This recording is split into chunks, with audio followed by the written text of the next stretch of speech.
Salut et bienvenue dans l'émotion automobile. Voilà, j'étais en train de tout couper. J'avais terminé de filmer donc la deuxième vidéo avant que je parte donc en Islande. Et entre-temps, j'ai reçu un message d'un gars. J'ai bien aimé sa question.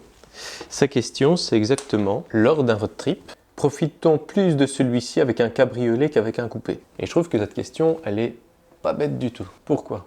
Parce qu'avec un cabrio, dès que l'on va ouvrir donc cette capote, on va avoir des sensations que l'on n'a pas dans un coupé. Déjà, la sensation du vent, parce que la sensation du vent au niveau d'une vitre et d'un toit complet, c'est très différent. Le bruit aussi, parce que du coup, on entend beaucoup plus le bruit du moteur et de l'échappement. Il y a le vent. Le vent, c'est agréable. Oh, je l'ai eu au vol. Donc on disait le vent. Après, il fait, je reviens avec le même nombre, mais 35 degrés dehors. Généralement, si on décapote, on met la clim, ou alors on laisse le toit fermé parce que sinon on a la tête qui brûle. Ce que j'aime beaucoup aussi avec un cabrio, c'est ce côté où on va avoir une sensation de liberté. C'est ce côté où on a l'impression que c'est un monde qui s'ouvre et on va, je pense, très certainement rouler peut-être moins vite avec un cabrio. Parce que quand on voit plus de choses, on prend aussi peut-être plus le temps de regarder. Ça me ferait dire comme ça naturellement, donc on roulerait théoriquement moins vite que si on avait un coupé. Maintenant, ça dépend aussi de l'utilisation. Si on a un coupé, on a un châssis qui est généralement beaucoup plus rigide qu'un cabriolet. Et du coup, au niveau de la conduite, c'est très différent. On va pouvoir aller vraiment attaquer et aller chercher des performances. On a un coffre qui est généralement aussi pas forcément plus grand. Parce que si on prend la Supra et la Z4, qui ont donc la même base de châssis pour les dernières générations. Le volume du coffre est similaire. Par contre, le volume de la Supra au niveau du coffre, c'est un coffre à haillons. C'est un coffre avec une malle au niveau du Z4 ou de la Z4. Moi, je dis du Z4. Et donc, avec un volume similaire, on n'a pas du tout le même côté pratique. Il y a des modèles qui, en coupé, sont superbes.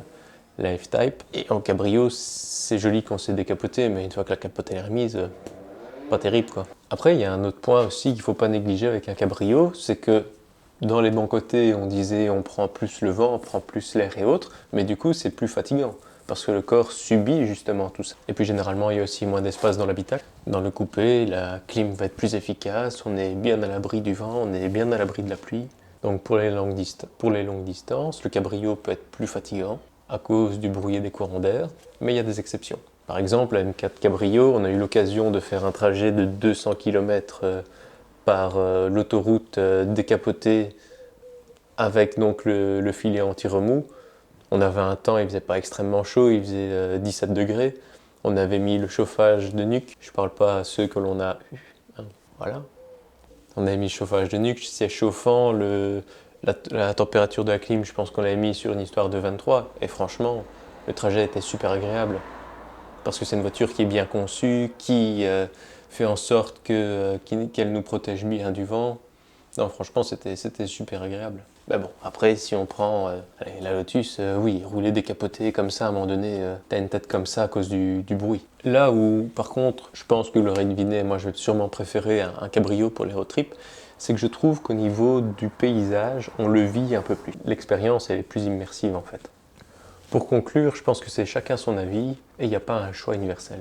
Ça dépend de ce qu'on recherche. Si on veut de l'expérience sensorielle, vivre un moment, je pense que le cabrio est plus adapté. Si par contre on va privilégier le confort, le côté pratique, le volume de coffre et ou tout simplement un chrono, le coupé sera plus adapté. Que le cabrio séduit ton cœur et que le coupé séduit ton cerveau. Je pense que le vrai choix finalement est est-ce que tu veux rouler pour le plaisir ou est-ce que tu veux rouler intelligemment. Donc voilà, c'était une toute petite vidéo pour une question que l'on m'a envoyée. Donc je suis étonné qu'on pense à moi pour répondre à ce genre de choses. Donc c'était l'émotion automobile. N'hésitez pas à vous abonner, n'hésitez pas du coup à m'envoyer vos idées. C'était très sympa de pouvoir répondre à ça et de donner mon avis. J'attends le vôtre. Merci, abonnez-vous.